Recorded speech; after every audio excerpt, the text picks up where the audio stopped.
Hola, ¿cómo están? Muy buenas tardes, bienvenidos a México para Presidente, la plataforma donde podrán escuchar sobre temas políticos y sociales más importantes de nuestro país y en cuestiones internacionales que afecten al mismo.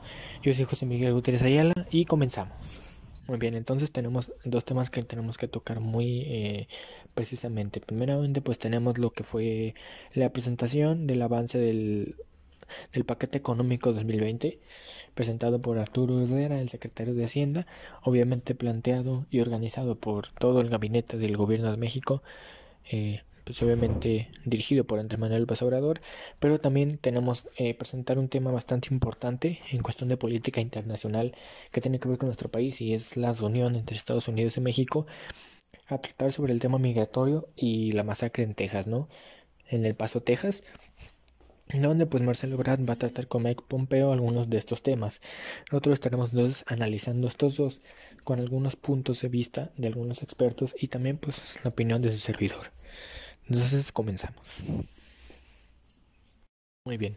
El paquete económico se presentó el día lunes con algunos avances en el Senado de la República, pero también se presentaron algunos puntos importantes pues en la conferencia mañanera, ¿no? Previamente, un tema importante que me gustaría tocar es que, bueno, a pesar de que pues, se ha prometido y se ha cumplido esta cuestión de que no haya ciertos impuestos, se está planteando que para pues, el siguiente año o lo que resta de se pueda aprobar un tipo de impuesto diferente. También, pues obviamente actualizándose al mundo de hoy, y es que se está planteando que las plataformas digitales tengan que pagar una cierta cuota por sus servicios, como un cierto impuesto, ¿no? Hablamos de Uber, de Didi, de todas estas aplicaciones que dan algún servicio a la comunidad. Esto en el tema pues de recaudación. Pero en caso de distribución tenemos varias cosas importantes.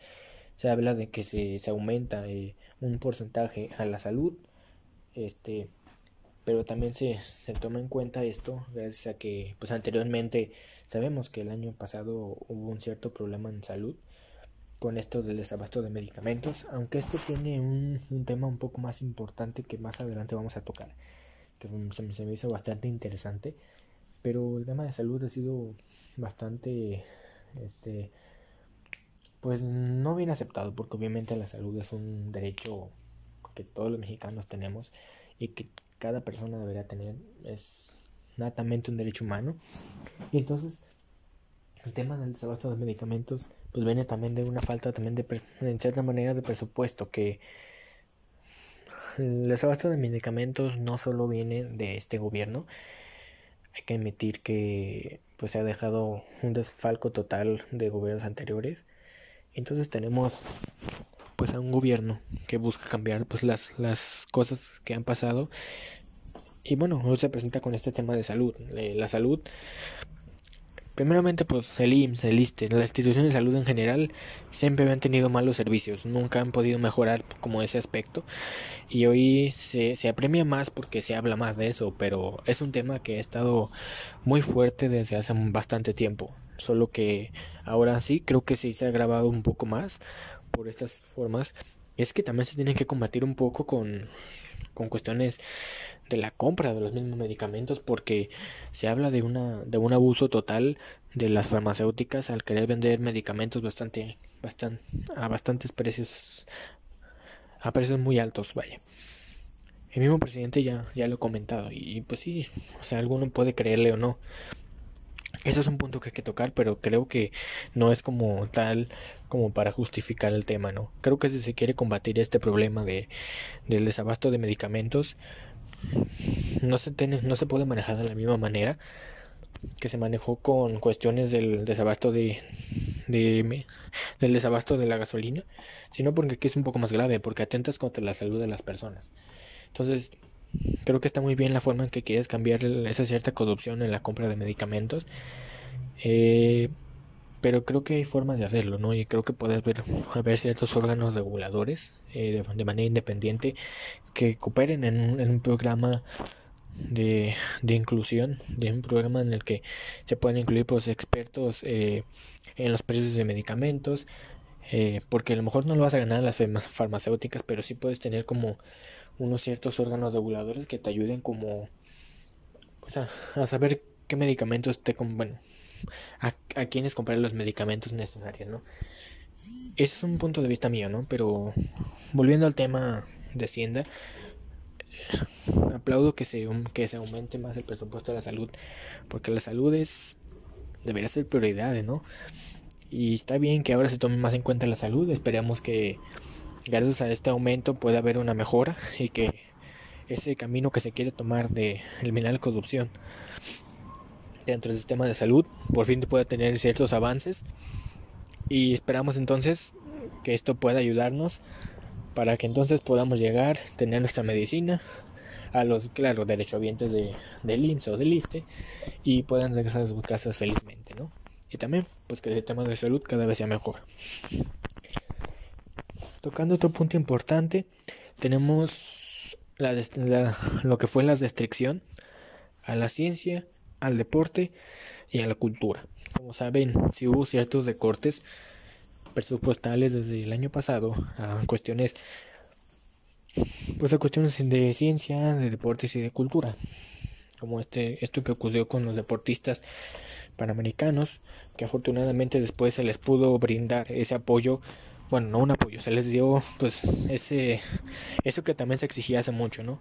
Porque nunca ha habido como tal un apoyo al deporte mexicano, digamos amateur, de los que van a Juegos Olímpicos, Panamericanos, Centroamericanos, cuando debería ser importante, porque bueno, esto es un tema también bastante amplio, pero creo que si se fomenta bien el deporte, incluso podríamos hablar de temas de inseguridad.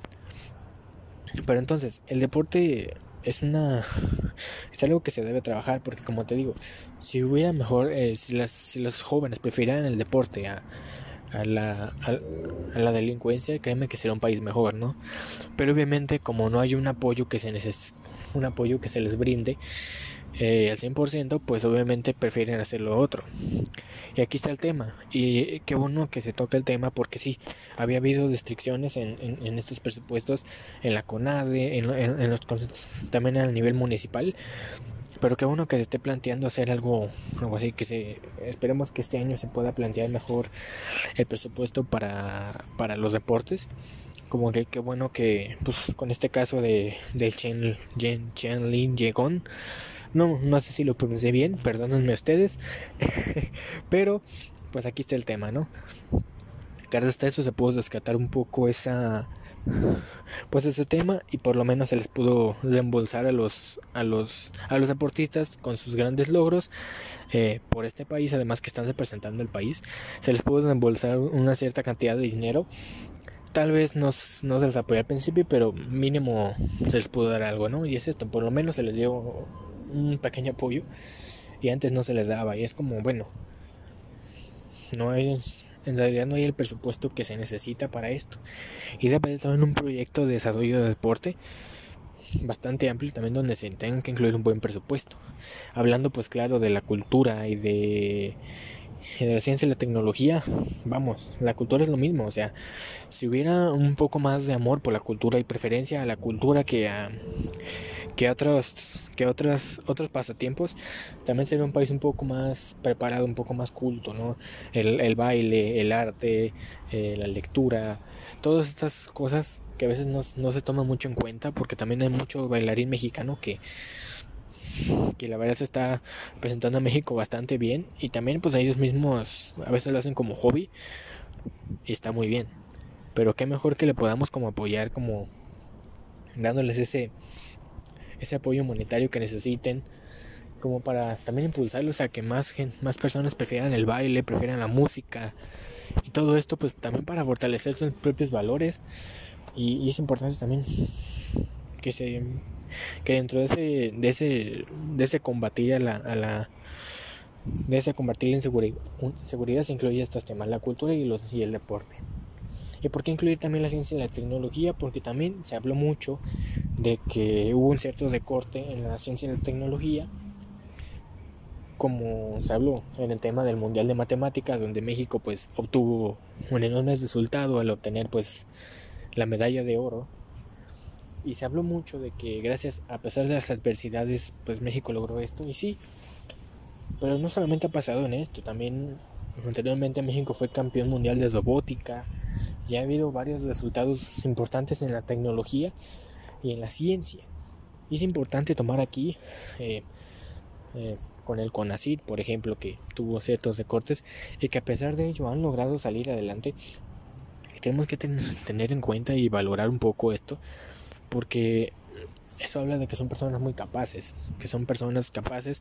tanto los que están los que tienen los que están organizando, los que son encargados del organismo. Vaya usted, perdone usted por el atraso, pero pues es esto, ¿no? O sea, tanto las personas encargadas del organismo como los mismos que están ahí son personas muy preparadas, mexicanos en los que tenemos que incluir nuestro futuro. Y creo que si son personas preparadas merecerían un apoyo. Y como dice una frase, hay talento, solo falta apoyarlo. Como lo dice Bécalos, no es por darle promoción, pero pues es cierto. O sea, hay muchos mexicanos que tienen la capacidad, pero no tienen la posibilidad. Y es importante que ese recorte se elimine y haya un poco más de presupuesto para la ciencia y la tecnología, porque los países más poderosos del mundo han crecido gracias a ello. China, Estados Unidos, aparte de todas las otras cosas que han hecho, se enfocaron mucho en la ciencia y la tecnología. De hecho, habría que ver un poco la política internacional en cuestión del proyecto de 2015-2025, el proyecto de China, de cambiar un poco de productos electrónicos y tecnológicos bastante interesantes.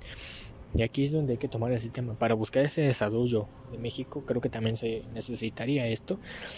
Y no es para estar en contra de, digamos, los apoyos sociales, me parecen excelentes, pero creo que también los apoyos sociales deberían de extenderse a las personas que precisamente como se han dado el apoyo para que puedan estudiar, también hay un poco de valores y que las personas sepan que ese dinero es para su desarrollo y no se malgaste, porque también es cuestión del pueblo y no solamente del gobierno. Y los que no se les da nada logran grandes cosas. Repito, no estoy en contra de los programas sociales, pienso que son excelentes, pero también hago un llamado a la ciudadanía. No es posible que se malgaste el dinero que el gobierno está dándote para que puedas crecer en tonterías. Perdón la palabra, pero así es. Y vamos para otro tema entonces. Bueno, y algo que comenté hace, pues, en algunos temas anteriores, es cierto. Hay que tomar mucho en cuenta esto, porque muchos le echan la culpa al presidente actual de todo lo que está pasando actualmente, y créanme que no es justo. Sí, como he dicho, creo que no ha hecho las cosas, hay cosas que no ha enfrentado de la mejor manera, pero hay que tener en cuenta que el país llega en uno de los peores escenarios en la historia. Llega con la mayor cantidad de inseguridad que ha habido, no sé ni siquiera si anteriormente, pero es una enorme gravedad lo que está pasando. Y llega pues también con algunos temas macroeconómicos muy malos, muy, digamos, quedó muy comprometido con esta relación con Estados Unidos, etcétera. Y en temas económicos pues todo esto ha afectado, porque pues también con toda esta corrupción, todo el dinero que se ha robado, obviamente el presupuesto ha disminuido, porque mucho presupuesto pues se ha ido. Y es precisamente esto, o sea, el combate a la corrupción es necesario y es urgente. Entonces, pues México necesita personas así, y yo sé que esta persona tiene la consigna de cambiar las cosas, ¿no? Pero es esto. En verdad debemos de tomar en cuenta esto. No es justificación, pero sí es un punto clave. México, bueno, Andrés Manuel López Obrador tiene heredado una de las peores crisis mexicanas en la historia. Migratorias, económicas, sociales, políticas, entre otras más. Y esto hay que tomarlo en cuenta para todo lo que vayamos a suceder, porque incluso se le está echando la culpa de muchas cosas de los mismos gobiernos anteriores, de los mismos partidos, PAN, PRI, etcétera, escudándose en que ellos hicieron todo bien, cuando en realidad no fue así. Todos cometen errores, incluso AMLO, perdón para pues, para los que creen ciegamente en él. Yo creo en algunas políticas. Bueno, yo creo en algunas cosas que él está haciendo, pero también es cierto que no estoy al 100% con muchas cosas que él está haciendo. Pero sí lo que tengo que dejar en claro es que es esto. La herencia que ha dejado los gobiernos anteriores, PRI, PAN, Calderón, Fox, el que sea, es agravante y necesaria que se tome en cuenta en todo lo que suceda en México. Por lo menos en los primeros 2 años, donde pues mínimo 2 años, cuando fueron casi 30 años de desfalco total. Entonces creo que 2 años incluso podría ser apenas empezar a verse pues la mejora, ¿no? Si es que se están haciendo las cosas bien. Y si no, ahí sí ya podremos empezar a criticar las cosas. Bien, y bueno, hablando sobre esto de cómo llega el país después de todo lo que pasó hace 30 años, que la verdad fue bastante, que da coraje, que fue bastante triste, bastante desgarrador. Pues ahora tenemos una de las cosas de la que se tiene que hablar de aquí para adelante. Y como hablaba, ¿no? De que se quedó una enorme crisis de inseguridad, de violencia, de otros problemas. Eso precisamente es a lo que se ha comprometido este gobierno a partir del año 2020 con la presentación de este paquete económico. Y es que sí, todo el mundo sabemos que el problema de inseguridad quizás es el más importante, ¿no? Y digo quizá porque también está en estos momentos el punto de la economía. Pero podemos ponerlo así, entonces la inseguridad está atentando incluso a la economía, porque cuando hay mucha inseguridad en un país, incluso deja de haber inversiones, porque hay mucha incertidumbre, no solo por el tema económico, sino pues por la misma inseguridad, ¿no? Todo el mundo sabe que en esos momentos pues México, si no es que el mayor, está en uno de los peores países, de los países más inseguros del mundo. Y esto en comparación con países que están en absoluta guerra civil o en guerra de otro país. Entonces, ahí está una cosa. La inseguridad. Y aquí se puso el compromiso de que se va a trabajar mucho más en la seguridad. Se ha aumentado incluso el presupuesto para la Guardia Nacional, que es una de las soluciones a este problema que se presentaron. Muy polémica y todo, sí. Pero bueno, si se quiere cambiar un poco el modelo que en realidad, como dicen varios colegas periodistas, no ha funcionado, porque si hubiera funcionado, pues no estuviéramos hablando del problema de inseguridad como más importante de México. Habla Calderón, habla Fox, habla Peña, bueno, Peña no, pero Fox y Calderón hablan y hablan sobre si las cosas estuvieran saliendo bien, y perdón que regrese este tema, pero es importante, ¿no? Calderón habla de fortalecer la Policía Federal. Y bueno, aquí es un punto importante, porque pues cada quien como que habla lo que quiere, ¿no? Y creo que es importante también tomar otra vez el tema que hablaba, ¿no? Sí, a lo mejor creo que se deben tomar en punto las dos cosas. Fortalecer un poco más a las policías, a la Guardia Nacional, al ejército, a la Marina, pero que empiecen a hablar sobre que ellos tienen la razón y que ellos saben lo que hacen. Pues no, porque pues no han hecho las cosas bien, esa es la realidad.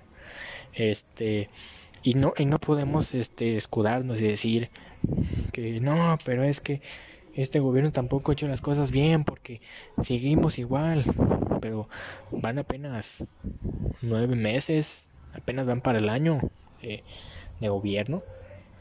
Y bueno, perdón, o sea, va muy poco tiempo en realidad para que se pueda empezar a evaluar la inseguridad, cuando esto es un tema que empezó desde el año cuando se declaró la guerra contra el narco de Felipe Calderón.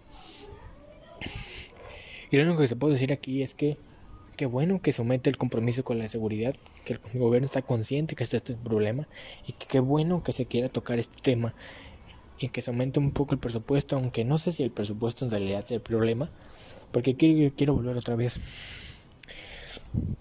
Muchos expertos, incluyendo pues expresidentes, que eso pues no los quiero tomar mucho en cuenta, porque pues la verdad no merecen opinar para mí. Pero bueno, sí pienso, en mi humilde opinión, creo que debería de haber tres ejes importantes para mejorar la inseguridad en México. La primera y la más importante, lo que hablé hace rato, ¿no? El cambiar un poco esa cultura desde joven, desde la juventud, como incluso respaldando algunos programas sociales de los que se ha hecho, como el de Jóvenes Construyendo el Futuro, como las becas de Benito Juárez, donde el principal ahí está el problema. O sea, también hay que ver desde el futuro, al presente y al pasado. Esos tres ejes también en los tres tiempos. El presente viendo hacia los jóvenes, apoyándolos con becas, apoyándolos en la educación y en proyectos emprendedores. Pero aquí hablo otra vez del tema. En el deporte, en la cultura, en el arte, en todo lo que pueda desviarlos un poco de pensar en la delincuencia. Y aquí está, o sea, prepararlos un poco para ver otras cosas, no voltear a ver este dinero sucio, este mercado negro, donde pues sí, la vida fácil, las series de narcos, la vida de narcos es espectacular, mucho dinero, muchas mujeres, etcétera. Es un problema también de valores, y hay que tomar en cuenta esto. Si se trabajan los valores, se da un gran paso a futuro. Ahí está una pieza. La segunda pieza, el paso en el presente.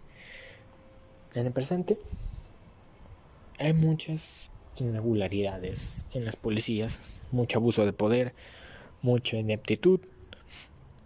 Pero bueno, aquí lo que hay que ver es que las policías, como se han dicho, sí, a lo mejor sí se les debería de dar un poco más de un mejor sueldo a los policías para que valoren su trabajo, pero también una cierta mejor capacitación, una capacitación más entre humana y un poco más también para que sepan diferenciar entre abuso de autoridad y autoridad misma, ¿no?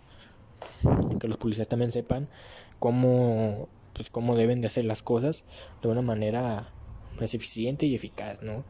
Que es lo que se les pide a la policía, que no sean que no exista esa ineptitud de que no hacen nada y que se quedan ahí.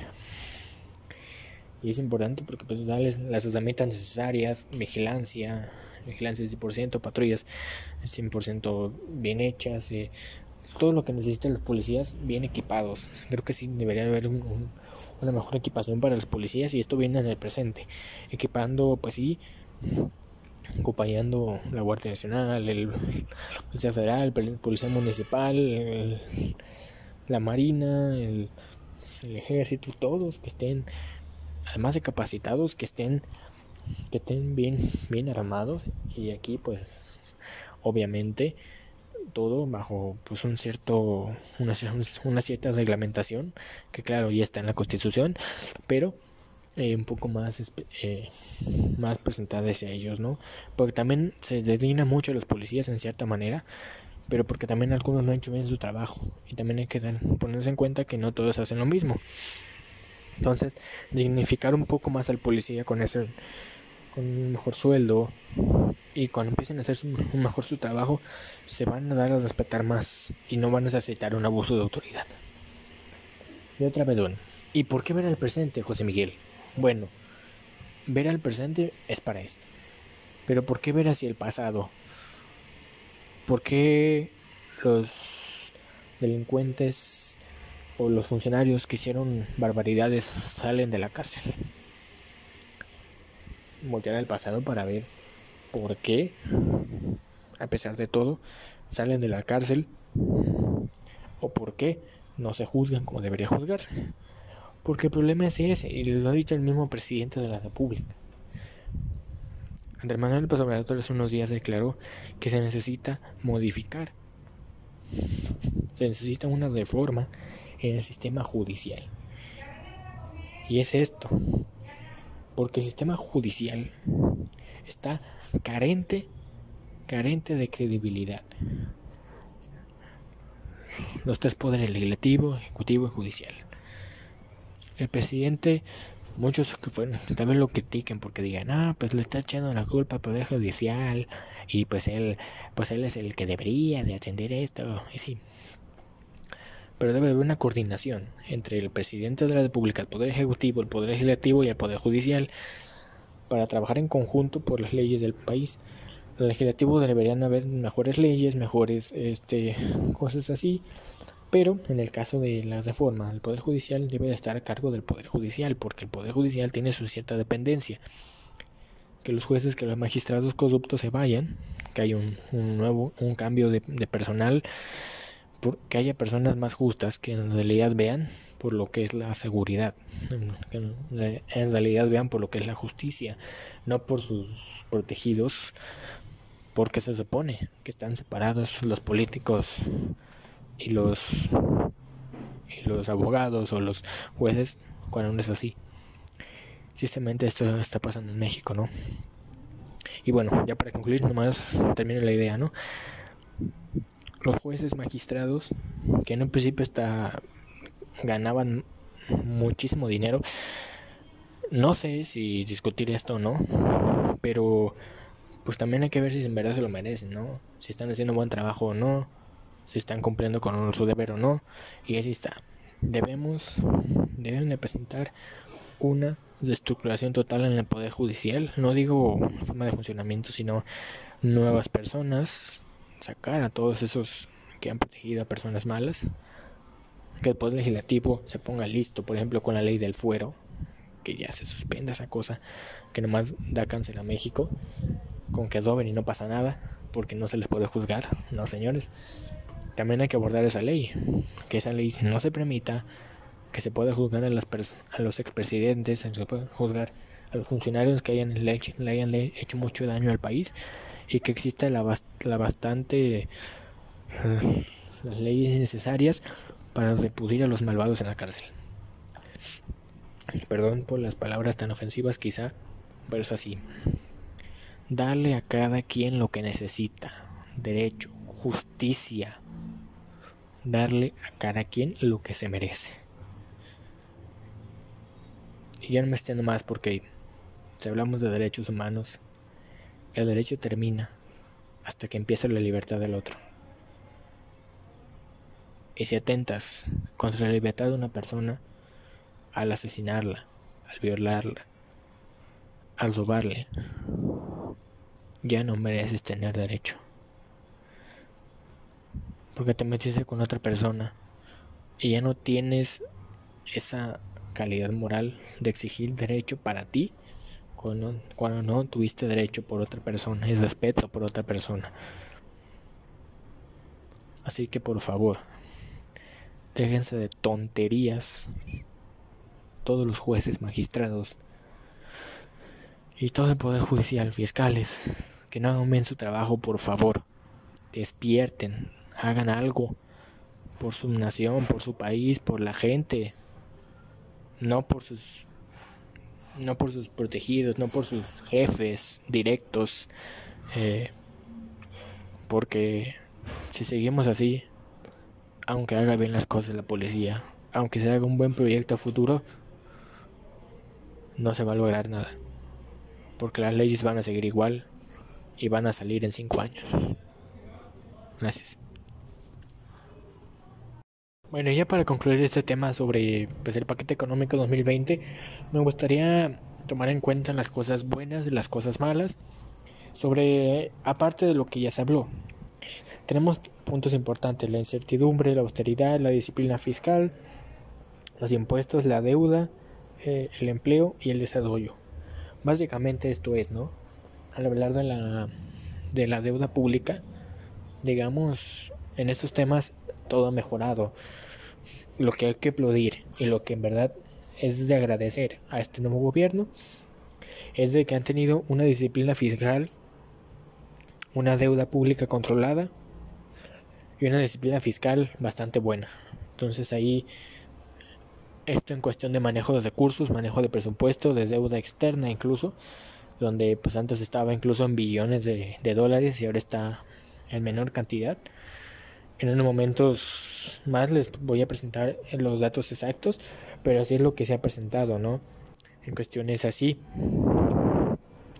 En cuestión también, claro, la inflación se ha controlado en un 3.0, es decir, pues una inflación bastante considerable, una inflación que no sobrepasa esa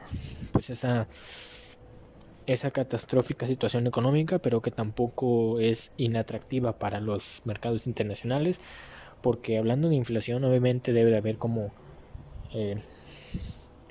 tiene que ver con cuestiones económicas internas y externas, ¿no? Y creo que la inflación se ha controlado bastante bien. Esto también, claro, anuado a las políticas del Banco de México. También algo que me gustaría destacar es el tipo de cambio del 19.9%, el último registro pues que fue del día lunes, 19.9%. Este dato es importante porque a lo largo de otros sexenios el aumento del precio fue el aumento del precio del peso aumentó bastante, ¿no? De 10 hasta 21, incluso llegamos a ver el peso. Y aunque ha tenido algunas variaciones, creo que el peso se ha mantenido bastante bien, entre 18, 19 y 20 más o menos, en lo que va pues de este gobierno. Y aunque pues puede ser términos de bastantes términos obviamente, también tiene que ver una buena política fiscal dentro del gobierno. Pero también pues obviamente por cuestiones internacionales, relaciones en cuestiones entre un país y otro que no necesariamente tengan que ser México, o entre la misma relación de México a nivel internacional, ¿no? La tasa de interés se modificó a un 7.4%. Bueno, la tasa de interés, mucho se habló cuando la tasa de interés pues se dedujo como para mantener la estabilidad en el país, y es que sí, o sea, sí, a lo mejor México pues salió con un déficit de 0.001% de crecimiento, si no es que me faltó otro cero más, pero pues es que básicamente pues es parte de la de planeación económica que hay. Básicamente es esto, y bueno, esto claro también genera una cierta incertidumbre a nivel internacional, pero también en algunos aspectos, pero también no ha dejado de llegar dinero del extranjero, ¿no? Y es precisamente por este punto, porque las tasas de interés del Banco de México es una de las más atractivas a nivel mundial. Es una de las tasas de interés más altas, junto con Turquía y con Argentina, pues para que las tasas de interés a nivel internacional, para los que no sepan, funcionan como mecanismos de atracción a los mercados internacionales, sobre todo al mercado privado, para que se busque invertir en el país, porque saben que van a tener unas de atribución muy buena, ¿no? La tasa del 7.4% fue modificada, pues antes era un poco mayor, creo de 8 punto y algo, y se ha modificado también por las mismas recomendaciones del Fondo Monetario Internacional, donde habla de que para mantener una estabilidad económica dentro de los países se debería reducir un poco las tasas de interés. Y aquí hay otro punto. Entonces, la recesión de la que se habla en México también cuenta mucho, no solo a nivel interno, sino también por la situación internacional que está sucediendo, por los duelos entre China y Estados Unidos, duelo económico, en el Medio Oriente y todos estos a nivel internacional, que también genera que la economía mundial se desestabilice un poco y afecta incluso a las economías locales. Entonces también aquí es un punto importante, porque aunque hay cierto aspecto internacional que afecta a la economía misma mexicana, también son cuestiones internas, pero eso ya será otro tema para platicar después. Pero por lo menos ha mantenido una tasa de interés inteligente, podemos decirlo así, porque ha bajado cuando tiene que bajar por cuestiones internacionales para mantenerse bien, porque también si se hubiera seguido igual de alta como estaba, ahí sí hubiera habido una cierta recesión en el país, porque pues obviamente el consumo interno reduciría, el mercado interno, el comercios mexicanos, en la población mexicana comprando y vendiendo, es básicamente para eso, para impulsar todavía el comercio interno y que no se detenga el mercado por la misma incertidumbre, por ejemplo, pero también para mantener el atractivo internacional.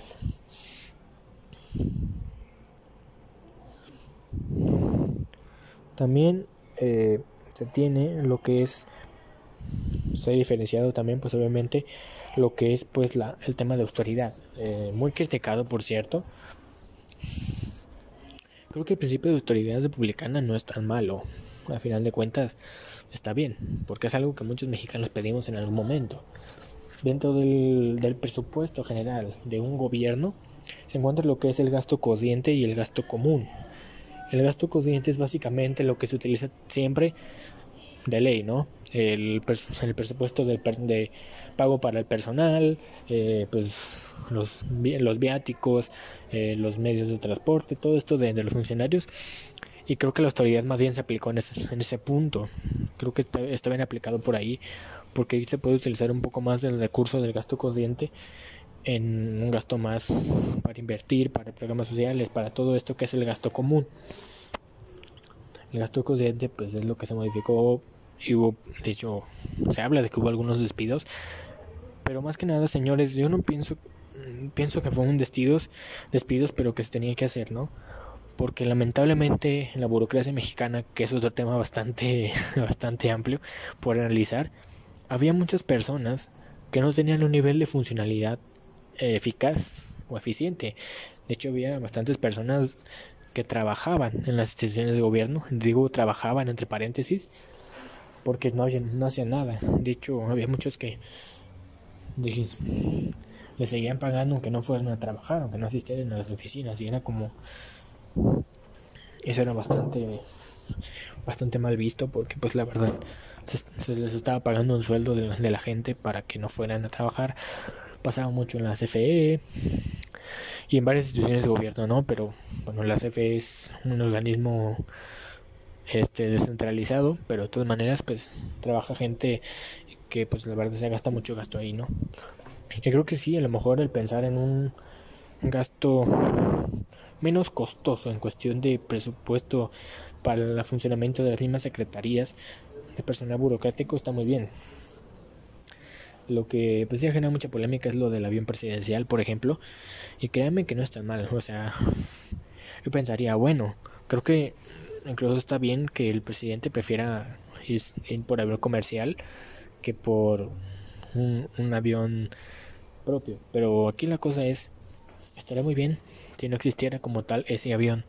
Ese avión ya se pagó, ya se invirtió en el avión, y aunque es un avión muy costoso, que la verdad es deplorable cómo se gastaron millones y millones de pesos en tonterías dentro del avión. No sé si ustedes supieron del reportaje que hubo sobre pues todo lo que compraba Peña Nieto en el avión, como papel higiénico, rastrillos, colonia, etcétera. Eso, por ejemplo, son gastos excesivos. Aquí pues muchos hablan de que para mantener la misma seguridad del presidente y la mayor eficiencia se necesita el avión presidencial, porque pues básicamente es eso, para que pueda viajar con su equipo de trabajo y pueda llegar rápidamente a los puntos. Aunque esto se ha demostrado porque el presidente ha podido llegar con algunos atrasos, sí, por los mismos problemas aeroportuarios que hay, con pequeños retrasos, pero no tan trascendentes, ¿no? Y por ejemplo, ahí está la cosa. Ahora, creo que se puede demostrar que la función pública no es una cuestión de elitismo, que no es una cuestión de ganar muchos millones y así, ¿no? O sea, está muy bien que ganes, a todo el mundo le gusta ganar dinero, y un dinero que pueda darte pues una cierta estabilidad, ¿no? Pero la función pública debe ser una función muy humilde, y en este caso del avión presidencial el único error que yo vería es que pues bueno, ya se pagó el avión y pues se sigue pagando ahorita por tenerlo oculto en la sociedad. Es que bueno, no se puede vender porque no es propiedad como tal, pues no es total propiedad del presidente, sino pues del mismo estado, y no se puede vender, o es muy difícil venderlo, y nada más está gastando en mantenerlo detenido, ¿no? Pues si ya está ahí, pues ni modo, hay que utilizarlo, pero sí no hay que hacer como gastos excesivos como los que se hicieron antes. En este caso está bien, y creo que en ese punto concuerdo. Creo que debe de haber una cierta autoridad, digo, perdón, una cierta austeridad, pero bien planteada, en cosas inteligentes, en gasto corriente quizá, en algunas cuestiones, y a lo mejor en buscar que los presupuestos, que los proyectos sean un poco más viables sin ser tan caros, ¿no? Y revisar todos los contratos y todo esto que genera la corrupción, ¿no? Bueno, como ven, en este tema del paquete económico 2020, Hay bastantes temas que de verdad necesitan una investigación más a fondo, unos puntos de vista más a fondo, pero en este caso lo que yo quería presentar era un pequeño análisis sobre lo que es la planeación de cara al 2020 en el paquete económico, ¿no? Tal vez me faltaron bastantes cosas, pero aquí lo importante es tomar esta clase de puntos, lo que se ha manejado más o menos bien, lo que se tiene que mejorar y lo que no se ha hecho bien. Y creo que es importante que tengamos y entendamos que no debemos de ver esto con favoritismo, sino debemos de ver esto por el bien de un país y de una nación. Y precisamente la conclusión que quiero llegar es que debemos de luchar siempre y velar por la verdad, buscar las cuestiones verídicas, las verdades, no ser, como ahorita se dice, ¿no? Ni chairo ni fifí, hay que ser personas elocuentes, personas críticas, que hablemos la verdad, que se aplaude lo que se tenga que aplaudir, que se reproche lo que se tiene que reprochar, pero sobre todo no venderse a ningún gobierno como medio de comunicación, no venderse y no ser chayotero, no defender a AMLO, pero tampoco defender a las viejas prácticas. Lo que debemos de hacer y lo que México para presidente busca, siempre velar por las personas, por la gente y no para ningún político. México para presidente quiere que los mexicanos sean, además de buenos ciudadanos, personas críticas que sepan lidiar con gobiernos injustos. Yo soy José Miguel Gutiérrez Ayala. Sintonícenos mañana en México para presidente. Buenas tardes.